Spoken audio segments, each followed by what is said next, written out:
Talvez esteja sendo criada arte, talvez sendo criado um conjunto de coisas interessantes, mas a gente não tem conhecimento delas, a gente não tem acesso a elas, talvez, né? Talvez a forma como a mídia nos apresenta a coisa, ela esconde o que não interessa ou aquilo que é diferente. Então, aquele ponto de interrogação é isso para mim. Eu não sei se aquilo, se não estamos num novo universo de criatividade ou se simplesmente isso está sendo embotado por outras razões. Talvez você pudesse comentar um pouco sobre isso. Ocorre que esse reconhecimento futuro, o futuro dirá, como se costuma dizer, isso sempre houve e continua também.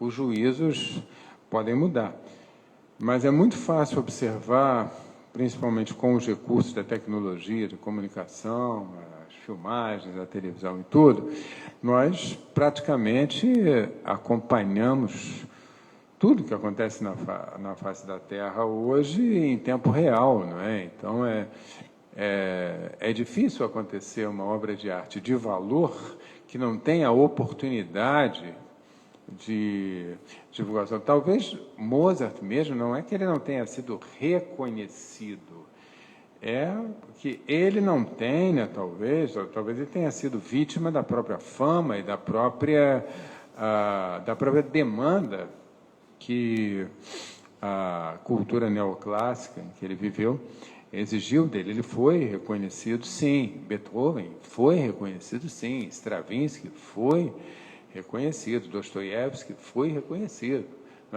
Não, isso não é regra, Antônio. O não reconhecimento da verdadeira obra de arte, isso não é regra. E hoje não é mais ainda, graças às possibilidades de universalização das informações. Mas é muito fácil observar a decadência em todos os setores, em absolutamente todos os setores da arte. Na música pop mesmo, popular brasileira, na cultura pop mundial, as boas bandas de música pop, o que elas compuseram de bom foi entre os anos 60 e 70.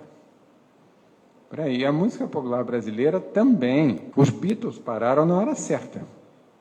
Pararam na hora certa. A produção musical do Paul McCartney solo nem se compara com o que ele produziu nos Beatles. Nem se compara.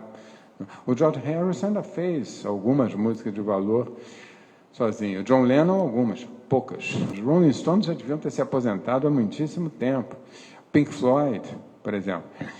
O último disco em que havia músicas de valor do Pink Floyd foi The Wall, e mesmo assim está longe de ser o melhor álbum deles. O que eles, Roger Waters mesmo, compôs de 1979, The Wall até hoje, não vale os 4 minutos de Cymbaline.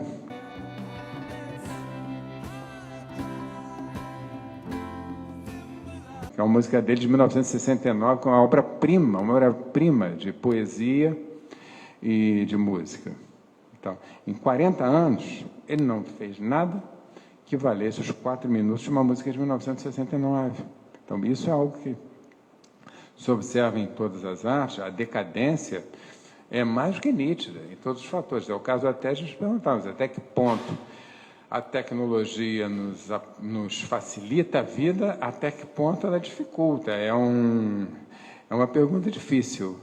É uma relação custo-benefício extremamente problemática e vai depender muito da atividade que a pessoa tem. A internet aproxima ao mesmo tempo em que separa, né? Faz-se uma amizade em segundos e rompe-se uma amizade em segundos, né? Também. Então, há um custo muito alto para isso. Então, mas eu não tenho a resposta definitiva. O ponto de interrogação permanece como uma pergunta fértil a ser aprofundada. A colocação que você faz é pertinente, a gente tem que ser colocada em contrapeso com essa decadência que é muito evidente, né? Porque qual o problema da tecnologia? Ortega já dizia, é um esforço para eliminar esforço. É engraçado, Ortega tem um livro chamado Meditações sobre a Técnica, numa época em que não existia escada rolante, ele chega a dizer como se hoje nós disséssemos que... Ele fala da escada rolante como se fosse uma coisa tão difícil, tão absurda, como fazer uma ida e volta planeta Terra, Marte, e voltar em 3 dias. Ele fala assim, quem sabe chegará o dia em que nós subiremos uma escada sem ter que fazer esforço. Poucos anos depois já tinha a escada rolante, né?